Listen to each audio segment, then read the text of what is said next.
সদায় মানে নিজৰ লগতে শেষ হৈ যায়, কিন্তু তেওঁ যিখিনি শিকাই থৈ যায় সেই শিষ্যসকলৰ মাজত মানে সেইখিনি সৃষ্টিখিনি জীয়াই থাকে।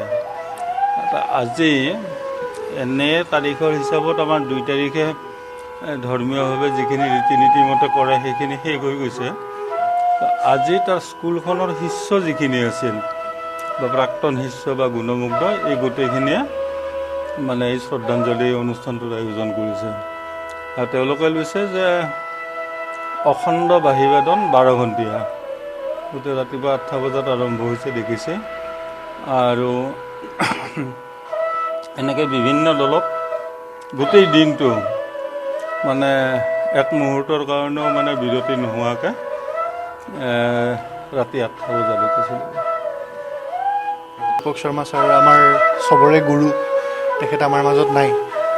তাৰে 3 তাৰিখে এমাহ হৈ গৈছে, আজি 7 তাৰিখে সকলোৰে সময় সুবিধা মিলি দেওবাৰ হিচাপে আমি 12 ঘণ্টীয়া আজি বাঁহীৰ অনুষ্ঠান, একেলেঠাৰে 12 ঘণ্টা অখণ্ড বাঁহীবাদন হ'ব আজি তেখেতৰ শ্ৰদ্ধাঞ্জলিত।